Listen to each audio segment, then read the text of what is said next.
નમસ્કાર મિત્રો, સ્વાગત છે તમારું આપણી આ યુટ્યુબ ચેનલમાં જેનું નામ છે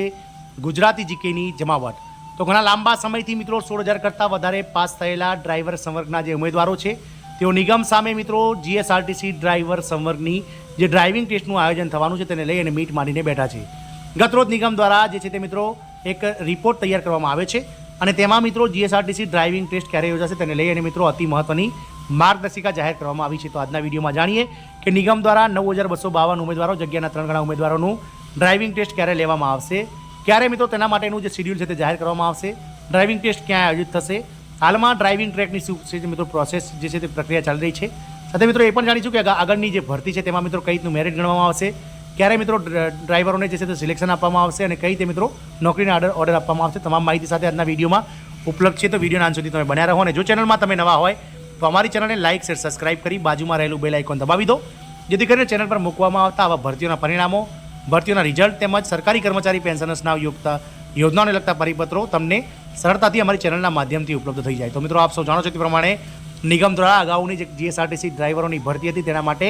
બહેરામપુરામાં જે એએમસીની જગ્યા હતી ભાડાપટ્ટાની ત્યાં ઓટોમેટેડ ડ્રાઇવિંગ ટ્રેક બનાવવામાં આવ્યો હતો અને તેમાં આ ડ્રાઇવિંગ ટેસ્ટનું આયોજન કરવામાં આવ્યું હતું, પરંતુ મિત્રો નિગમના અણધારા વહીવટના કારણે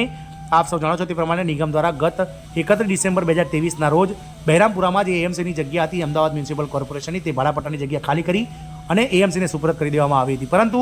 જ્યારે ભરતી બહાર પડી ગઈ હોવા છતાં પણ આ એએમસીની જગ્યા ખાલી કરવાની જે નિગમની જે મિત્રો એક કહી શકાય કે ભૂલ છે તેના લીધે આ ડ્રાઈવર સંવર્ગની જે ભરતી છે તે મિત્રો ખૂબ લાંબી ચાલી છે, કારણ કે ડ્રાઈવરોની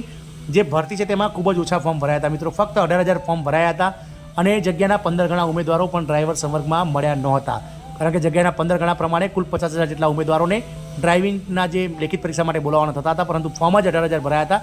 જેથી કુલ 16,000 જેટલા ઉમેદવારો લેખિત પરીક્ષા આપી હતી અને તમામ જે લેખિત પરીક્ષા 28 જાન્યુઆરી 2024ના રોજ આપનાર ઉમેદવારો છે તેમનું પરિણામ પણ ગત 7 જૂનના રોજ જાહેર કરી દેવામાં આવ્યું હતું, પરંતુ નિગમને હવે આ ઓટોમેટિક ડ્રાઇવિંગ ટ્રેક જે છે તે મિત્રો તૈયાર કરવાની જે ફરજ પડી છે, તેથી નિગમ દ્વારા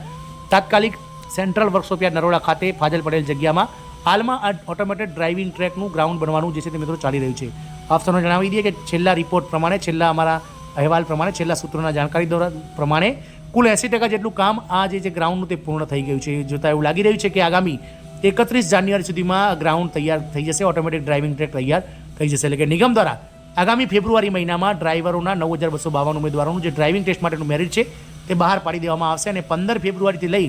અને 28 ફેબ્રુઆરીની આસપાસ જે છે તે મિત્રો આનું શેડ્યુલ પણ બહાર પાડી દેવામાં આવશે। સંભવિત જે ડ્રાઇવિંગ ટેસ્ટ છે તે મિત્રો માર્ચ મહિનામાં આયોજિત થશે તેવું લાગી રહ્યું છે અને ડ્રાઇવિંગ ટેસ્ટ માટે તમામ ઉમેદવારોને સેન્ટ્રલ વર્કશોપ યાર્ડ નરોડા ખાતે જ બોલાવવામાં આવશે, કારણ કે આપણે પહેલા દિવસથી જ કહેતા હતા કે સેન્ટ્રલ વર્કશોપ યાર્ડ ખાતે હાલમાં આ ડ્રાઇવિંગ ટ્રેક જે છે તે તૈયાર થઈ રહ્યો છે। તો મિત્રો હવે ડ્રાઇવિંગ ટ્રેક જે છે તેના માટે ઉમેદવારોએ શું કરવાનું છે, તો તમામ જે ઉમેદવારો 9,252 ઉમેદવારો કે જેમનું લિસ્ટ જાન્યુઆરી અથવા ફેબ્રુઆરી મહિનામાં બહાર આવશે તેવા ઉમેદવારોનું જે ડ્રાઇવિંગ ટેસ્ટ 9,252 ઉમેદવાર સિલેક્ટ થશે તેમને મિત્રો 50 માર્ક્સનો ડ્રાઇવિંગ ટેસ્ટ આપવાનો છે। આપ સૌ જાણો છો તે પ્રમાણે ભરતીમાં આ તમામ વસ્તુ લખેલી છે, પરંતુ ઘણા ઉમેદવારોને હજુ સમજ હોવાથી આ વિડીયો બનાવે છે। તો 50 માર્ક્સના ડ્રાઇવિંગ ટેસ્ટમાંથી તમામ ઉમેદવારો પાસ થવા માટે 37 ગુણ લાવવા ફરજિયાત છે। તો 9,252 ઉમેદવારો જે સિલેક્ટ થયા છે ડ્રાઇવિંગ ટેસ્ટ માટે તેમના 50% જે 50 ગુણ છે જે મિત્રો ડ્રાઇવિંગ ટેસ્ટના અને 100 ગુણ છે લેખિત પરીક્ષાના, આ બંનેના જે 150 માર્ક્સનું જે વેઇટેજ છે તેમાંથી 100%નું જે છે તે વેઇટેજ બનશે અને ત્યારબાદ જ ડોક્યુમેન્ટ વેરિફિકેશન માટે બોલાવવામાં આવશે। તો કઈ રીતે, તો મિત્રો જે ડ્રાઈવર સંવર્ગના જે ઉમેદવારો છે કે જેમણે લેખિત પરીક્ષામાં જે ગુણ મેળવ્યા હશે તેના 40% ગુણ ગણાશે, તે જ રીતે મિત્રો જે ડ્રાઇવિંગ ટેસ્ટમાં જે 50 ગુણમાંથી જે ગુણ મેળવ્યા હશે તેના 60% ગુણ ગણ્યા હશે। ઉદાહરણ તરીકે જોઈએ તો કોઈ ઉમેદવારને લેખિત પરીક્ષામાં 30 માર્ક્સ છે, તો 30માંથી 30ના 60% ગણીએ તો મિત્રો 18 માર્ક્સ તેના એમાં ડ્રાઇવિંગના લેખિત પરીક્ષાના ગણાશે, કારણ કે આપે 30 ગુણના જો 40% કરો છો તો મિત્રો 12 માર્ક્સ ગણાશે, માફ કરશો 60% નહીં, પરંતુ જે લેખિત પરીક્ષાના 40% ગણવાના છે તો 30 ગુણના 40% કરીશું એટલે 12 માર્ક્સ આવશે,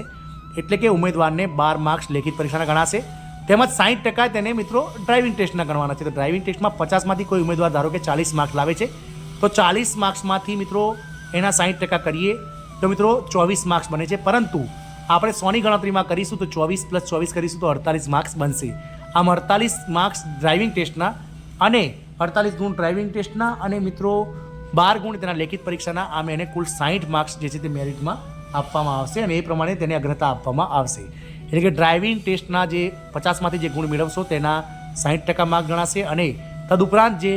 લેખિત પરીક્ષા છે તેના 12 માર્ક્સ, માફ કરશો 40% માર્ક્સ ગણાશે. આમ ડ્રાઈવરોનું મેરિટ આ રીતે 100 માર્ક્સમાંથી તૈયાર થશે અને આગામી સમયમાં ડ્રાઈવર સંવર્ગની જ્યારે ડ્રાઇવિંગ ટેસ્ટ પૂરું થશે ત્યારે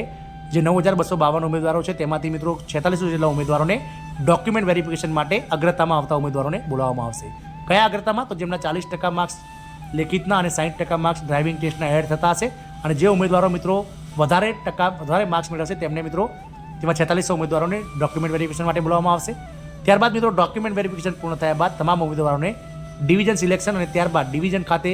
જે છે તે ટ્રેનિંગ આપી અને ડેપો સિલેક્શન કરાવી અને ડ્રાઈવરોને તેમની જગ્યા પર હાજર કરી દેવામાં આવશે. આમાં ડ્રાઈવર સંવર્ગને લઈ અને એક નાનકડી અપડેટ આવી હતી તેને લઈને વિડીયો બનાવ્યો છે. જય હિન્દ, અસ્તુ.